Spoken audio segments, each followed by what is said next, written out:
जय जगदंब नमो आदेश. मी प्राध्यापक मुकुंदनाथ आंधळे सर आपल्या या व्हिडिओमध्ये सहर्ष स्वागत करीत आहे. जगदंबा देवी संस्थांचा जागृत दैत्यराज अर्थातच म्हसोबा याच्याबद्दल बऱ्याच भक्तांना क्युरेसी आहे. अनेक भक्तांना याचे साक्षात्कारी अनुभवसुद्धा आलेले आहे. कोणाचे सोन्याचे हरवलेले दागिने सापडले, तर कोणाचा दुर्धर आजार नीट झाला, कोणाचे कोर्ट कचेरीचे रखडलेले काम मार्गी लागले, तर कोणाचे शत्रू तोंड घशी पडले. एक नवीद अशी हजारो कामे ह्या म्हसोबाने मागच्या काही काळामध्ये पूर्ण केलेली आहे. आणि याच म्हसोबाला घरी बसून सुद्धा नवस कसा करता येईल याची संपूर्ण विधी आज मी तुम्हाला या ठिकाणी दाखवणार आहे. आता बऱ्याच जणांचं म्हणणं असं आहे की आमचं देऊळगाव राजाला दर्शनाला येणं होणार नाही. मग देऊळगाव राजाला प्रत्यक्षपणे समोरासमोर न येता फक्त घरी बसून काही असे विधी आहे का की आम्हाला ह्या म्हसोबाला नवस बोलता येईल? तर ती विधी आज मी तुम्हाला या ठिकाणी दाखवणार आहे. आणि विशेष म्हणजे मी स्वतः आज म्हसोबा रायाला एक नवस करत आहे. हा नवस मी माझी असणारी शिष्य अर्थातच गुरुलेख नेहा, जी राहणारा शिर्डी शहरामध्ये आहे, हिच्यासाठी करत आहे. तर शिर्डीच्या नेहासाठी मी नवस करत आहे, विधी तुम्हाला दाखवत आहे. सर्वात प्रथम आपण स्वतःच्या घरी जर नवस करायचा असेल तर काय करावं लागेल हे तुम्हाला दाखवतो. बघा, एक कोरं पान घ्यायचं आहे. या कोऱ्या पानावरती ओल्या कुंकवाने एकूण 7 टिळे आपल्याला रेखाटून घ्यायचे आहे. हे 7 टिळे आहेत, हे ओल्या कुंकाने मी रेखाटले. त्याच्यावरती हळदीचा टिपकासुद्धा लावलेला आहे, पण इथे तो तुम्हाला कदाचित अंधुक दिसत असेल, पण खाली कुंकवाचा टिळा आहे आणि वरती त्याला हळद लावलेली आहे. आता मी या ठिकाणी हा म्हसोबा रायापाशी असा या ठिकाणी हा कागद ठेवतो. तुम्ही तुमच्या देवघरापाशी ठेवायचा आहे किंवा देवघराजवळ तुम्ही पाट मांडून त्या पाटावर सुद्धा ठेवू शकता. आता हा असा मी कागद ठेवला. या कागदाला मी एकदा हळद कुंकू म्हसोबा रायाच्या नावाने अर्पण करून घेत आहे. बोल दैत्यराज महाराज की जय, बोल कार्तवीर्यराज महाराज की जय, बोल महिषासूर महाराज की जय. म्हसोबाच्या नावाने चांग भलं. कुठल्याही प्रकारचे विशिष्ट मंत्र न म्हणता फक्त मी गजर टाकलेला आहे. गजर देऊन मी हळद कुंकू म्हसोबाच्या या 7 टिळ्यांना अर्पण केलं. आता तुमच्या घरी म्हसोबा नाही आहे तर तुम्ही ह्या 7 कुंकवाच्या टिळ्याला आणि ह्या कागदालाच म्हसोबा स्वरूप मानून हा विधी करायचा आहे. यानंतर बघा, आपण 2 विड्याची पानं ह्या कागदासमोर मांडून घ्यायची आहे. या 2 विड्याच्या पानावरती एक सुपारी ठेवायची आहे. पहिले मी खाली 1 रुपयाचं नाणं ठेवतो, नाण्याच्या वरती सुपारी ठेवतो, म्हणजे 2 विड्याची पानं, त्यावरती 1 नाणं, त्यावरती सुपारी. बघून घ्या, विड्याचं पान, 2 विड्याची पानं आहे, देठ देवाकडे, टोक आपल्याकडे, आणि त्यावर 1 रुपयाचं नाणं, त्यावरती ही अशी सुपारी ठेवली. पुन्हा एकदा म्हसोबाच्या नावाने 1 वेळेला हळद आणि 2 वेळेला कुंकू या सुपारीला अर्पण करून घेऊया. कार्तवीर्यराज महाराज की जय, म्हसोबा महाराज की जय, महिषासूर महाराज की जय, दैत्यराज महाराज की जय. म्हसोबाच्या नावानं चांग भलं. यानंतर एक नारळ घ्यायचा आहे. नारळाचं वैशिष्ट्य बघा, नारळ पूर्णपणे बोडखा आहे, शेंडी सुद्धा ठेवलेली नाही. पूर्ण बोडखा केलेला नारळच लागणार आहे. शेंडी असलेला किंवा पूर्णपणे त्या ठिकाणी झाकलेला नारळ नको आहे. पूर्ण असा बोडखा नारळ. हा बोडखा नारळ घ्यायचा आणि बघा, ह्या नारळाचे जे 3 डोळे असतात, 1, 2 आणि 3, या 3ही डोळ्यांमध्ये मी हळद कुंकू भरून घेत आहे. पहिले हळद लावली, मी कुंकू लावत आहे. आता हा जो नारळ आहे, हा नारळ देवाकडे ठेवताना किंवा म्हसोबाकडे ठेवताना नीट बघा, या नारळाचे जे 3 डोळे आहे ते आपल्या दिशेने ठेवायचे आहे आणि नारळाचं जे बुड आहे ते देवाच्या दिशेने म्हणजे कागदाच्या दिशेने ठेवायचं आहे. आणि ह्या विड्याच्या पानावरतीच हा नारळ मी असा ठेवून घेत आहे. आणि या ठिकाणी हात ठेवून आपण त्या म्हसोबाला आपली मनातील इच्छा बोलायची आहे. नारळावरती हात ठेवायचा आहे. जसं मी या ठिकाणी माझ्या मनातली इच्छा बोलत आहे की माझी असणारी शिर्डी शहरातील गुरुलेख अर्थातच नेहा, हिचे काही प्रॉब्लेम आहेत, ते प्रॉब्लेम मला खाजगी माहिती आहेत, ते मी मनातल्या मनामध्ये म्हसोबाला बोलून घेत आहे.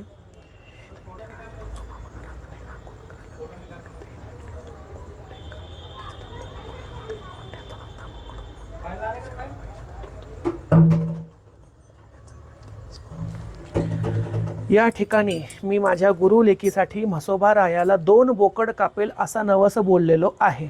तुम्ही म्हणाल स्वतः तुम्ही बोकड्याचा नवस करता का? तर हो, मी करतो. इथे मोठ्या प्रमाणावरती बळी प्रथाचा वाव आहे किंवा बळी प्रथेचं समर्थन आम्ही करतो. आमच्याकडे बळी प्रथा ही खुल्ली आहे. तर मी 2 बोकडांचा नवस म्हसोबा महाराजाला या ठिकाणी केलेला आहे. आता मी या ठिकाणी त्यांचं पूजनसुद्धा करून घेत आहे मूळ मूर्तींचं. आता तुमच्या घरी मूळ मूर्ती नसतात, त्यामुळे तुम्ही नारळाला आणि कागदालाच हळद कुंकू लावलं. इथे मूळ मूर्ती आहे, तर मी यांना लावून घेत आहे.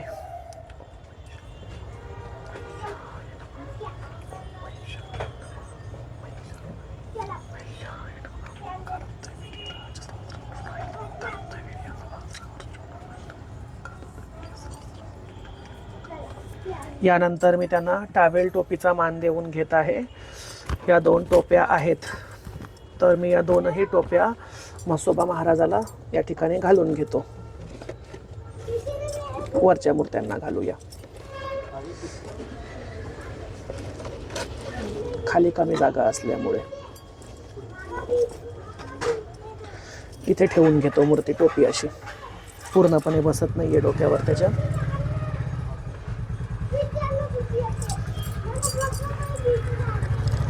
हां, इकडे जाते.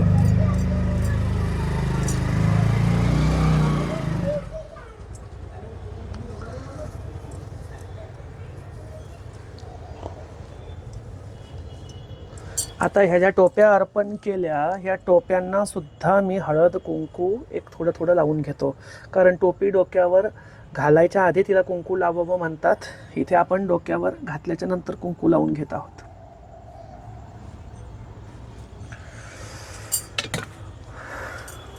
एक रुमाल आहे. ही रुमालाची घडी म्हसोबासाठी काढलेली आहे मी. म्हसोबाला शक्यतोवर पांढरा रुमाल वाहू नये, लाल, पिवळा किंवा केशरी अशा रंगाचाच रुमाल वाहिला जातो. तर या ठिकाणी मी हा केशरी रंगाचा रुमाल आहे. तर हा मी छोट्या म्हसोबांचे ज्या मूळ विग्रह आहेत तांदळा रूपातले, त्यांच्या डोक्यावरती वाहून घेत आहे.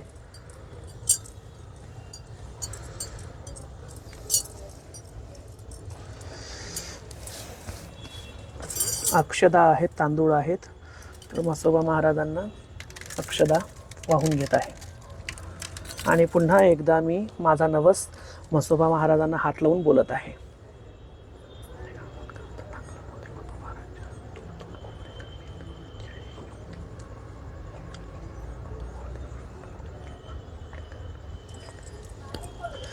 आता इथे जे आपण देवघरापाशी तुम्ही पाटावर किंवा देवघराच्या जवळ चौरंगावर किंवा मूळ देवघरापाशी हा जो कागद ठेवसाल आणि हा नारळ ठेवसाल, ह्या नारळाला 3 दिवसाच्या आतमध्ये जर तडे गेले किंवा तो फुटला किंवा तो आपोआप तडकला, तर समजा तुमचं काम म्हसोबाने पूर्ण केलंच म्हणून समजा. बऱ्याच वेळेला हा नारळ तडकेल किंवा फुटेल. जर एखाद्या केसमध्ये तो फुटला नाही किंवा तडकला सुद्धा नाही, तरी घाबरण्याची गरज नाही. 7 दिवसानंतर हा नारळ, ते विड्याचे पानं, ती सुपारी, तो रुपया आणि हा कागद हे सर्व उचलायचं आहे आणि याला वाहत्या पाण्यामध्ये किंवा एखाद्या विहिरीमध्ये किंवा तळ्यामध्ये, थोडक्यामध्ये शुद्ध पाण्यामध्ये नेऊन विसर्जित करायचं आहे 7 दिवसामध्ये. तुमचा नवस पूर्ण होईपर्यंत त्याला तसंच ठेवायची गरज नाही. फक्त 7च दिवस आपल्याला त्याला ठेवायचं आहे. शक्यतोवर 3ऱ्या किंवा 4थ्या दिवशी तो फुटेल किंवा त्याला तडे जातील. आता नारळाला तडे जाण्यामागचं कारण काय? तर बघा, नारळ हा सेन्सिटिव्ह फळ आहे. नारळाला जर उष्णता अधिक झाली तर नारळ तडकतो. जसं तुम्ही पाण्याचा नारळ जर असा उघडा बोडखा करून उन्हामध्ये बाहेर ठेवला, तर उन्हाच्या प्रकाशामुळे किंवा उन्हाच्या उष्णतेमुळे तो फुटणार. तसंच आपण जेव्हा त्याला देवघरावरती ठेवणार, तर ज्या वेळेला त्या नारळाकडे म्हसोबाची मारक शक्ती आकृष्ट होणार, तर म्हसोबाच्या मारक शक्तीच्या उष्णतेमुळे, ऊर्जेमुळे त्या नारळाला उष्णता होऊन तो नारळ फुटणार. नारळ फुटणं किंवा नारळाला चिरे जाणं हा आपला नवस पूर्ण झाल्याचं एक प्रकारचं प्रतीक आहे. जसं की बरेच भक्त इथे येऊन सुद्धा नवस करतात. आणि जर कोणाचा नवस पूर्ण होणार नसेल तर नारळ खराब सुद्धा निघतो. स्वप्नामध्ये म्हसोबा महाराज दृष्टांत सुद्धा देतात. स्वप्नामध्ये रेडा येतो, बैल येतो किंवा मोठा नंदी येतो, अशा स्वरूपामध्ये, किंवा बोकड येतात, कोंबडे येतात, त्यांचं रक्त दिसतं, अशा स्वरूपामध्ये तो स्वतःचं अस्तित्व दाखवतो की तुझी इच्छा माझ्यापर्यंत पोहोचली आहे. शिवाय एक गंमत म्हणजे, आपल्याच एका उपासकाने त्या म्हसोबाला 2 कोंबड्यांचा नवस केला, परंतु समोरचं कार्य मोठं होतं. म्हणजे ज्या व्यक्तीने नवस केला त्या व्यक्तीवरती काही लोकांनी अघोरी विद्या चालवली होती. म्हसोबाला ती अघोरी विद्या समोरच्या मांत्रिकांवरती पलटवायची होती, परंतु 2 कोंबड्यांच्या नवसाने ते भागणारं नव्हतं. तर म्हसोबाने त्या व्यक्तीच्या स्वप्नामध्ये जाऊन त्याला दृष्टांत दिला आणि स्वप्नामध्ये जाऊन सांगितलं की मला 2 कोंबड्यांनी भागणार नाही, मला एकूण तुझ्याकडून 7 कोंबडी हवी आहे. म्हणजे त्यांनी स्वप्नात जाऊन 2च्या ऐवजी 7 कोंबडे मागितले. विशेष म्हणजे तुम्ही या ठिकाणी नवस करत असताना कोंबड्याचा करावा की बोकड्याचा करावा, तर मी सांगतो ज्यांची कोर्ट कचेरीची कामं असतील, प्रॉपर्टीच्या संबंधी कामं असतील आणि ती कामं जर 1 लाखापेक्षा किंवा 2 लाखापेक्षा कमी असतील, 2 लाखापेक्षा कमी असतील, तर तुम्ही 2 कोंबडे कबूल करावे. जर ती कामं 2 लाखापेक्षा जास्त किमतीची असतील तर तुम्ही 2 बोकड कबूल करावे. साधारणपणे तुम्ही आम्हाला पैसे देऊनही तो नवस फेडू शकता किंवा प्रत्यक्ष तुम्ही इथे येऊन कार्यक्रम करूनही नवस फेडू शकता. दोनही पद्धतीमध्ये या ठिकाणी मान्यता आहे. याशिवाय काही जण म्हणतात की म्हसोबाचा जर नवस पूर्ण झाला तर मग आम्ही तुम्हाला दक्षिणा नेमकी किती द्यायची, तर बघा 2,500 रुपये एवढी दक्षिणा आम्ही घेतो म्हसोबाच्या नवसाची. कारण त्यामध्ये मग 2 टोप्या, 2 रुमाल, त्याला चमेलीचं तेल, 1 अत्तराची बॉटल, 2 नारळ, दही भाताचा नैवेद्य आणि 2 कोंबडे कापणे.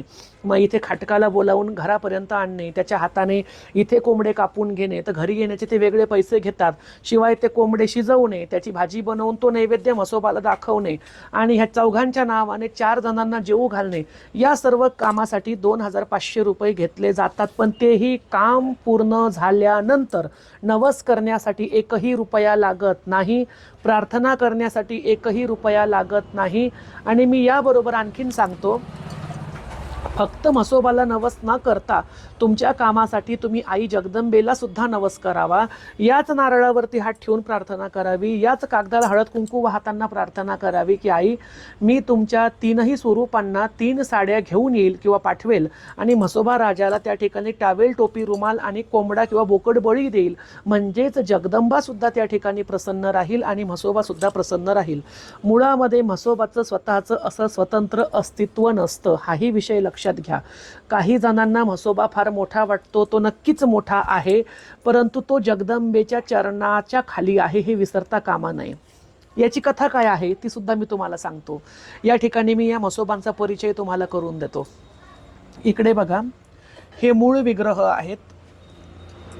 हा जो इथे आतमध्ये दिसतोय हा सप्तशृंगी मातेचा महिषासूर आहे आणि याच महिषासुराचं म्हशी स्वरूपामधलं, शिंग स्वरूपामधलं हे रूप आहे.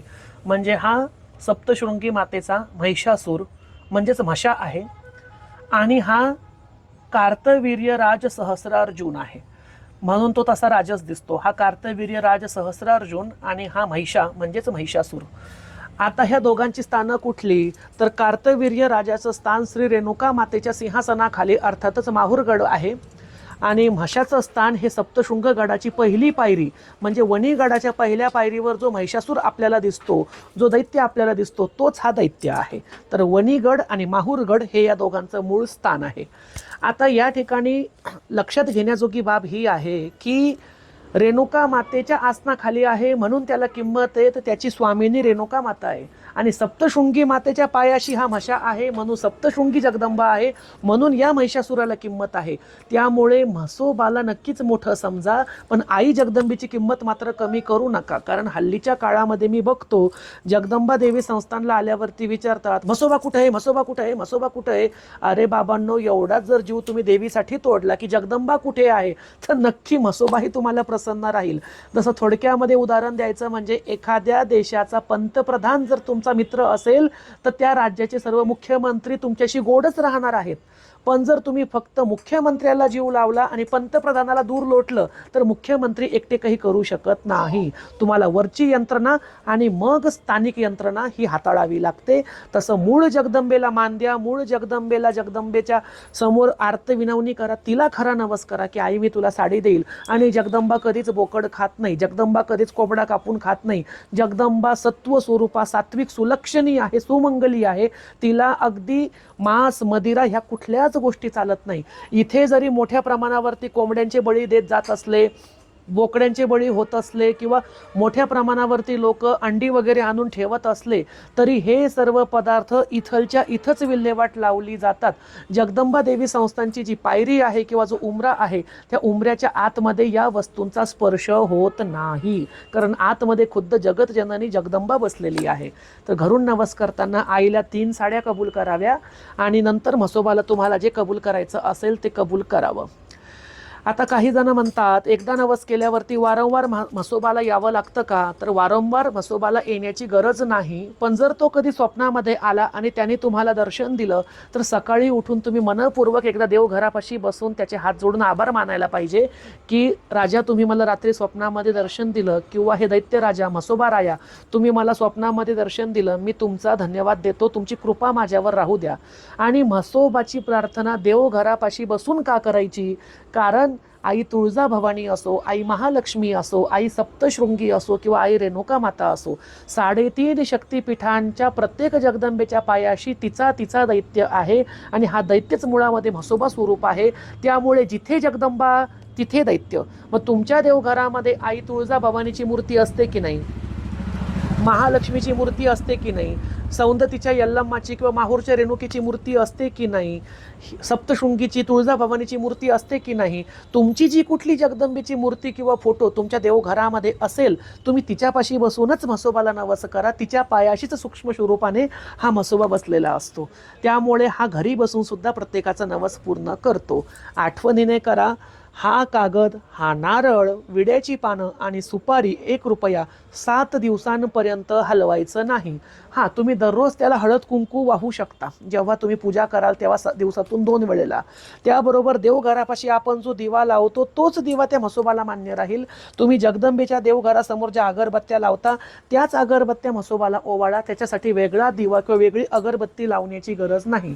याशिवाय तुमच्या देवघरापाशी तुम्हाला मांसाहारी नैवेद्य दाखवण्याची गरज नाही. कारण काही जण म्हणतील की बुवा आम्ही असा कागद मांडला आणि आमच्या मनामध्ये आहे आम्ही त्याला मांसाहार द्यावा का?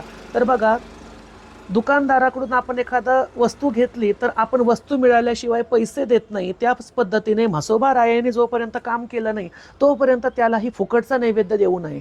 जरी माझा म्हसोबा असला तरी मी सांगतो काम जेव्हा करेल तेव्हाच त्याचं त्याला मोल द्यावं. आणि पर्सनली तुम्हाला गंमत सांगतो, हा अतिशय उग्र आहे, अतिशय रागीट आहे, भयानक आहे, विध्वंसक आहे.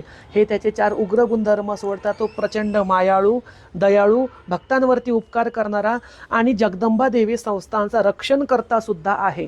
आतापर्यंत ह्या म्हसोबानी आमच्या जगदंबा देवी संस्थांमध्ये कधी चोरी होऊ दिली नाही.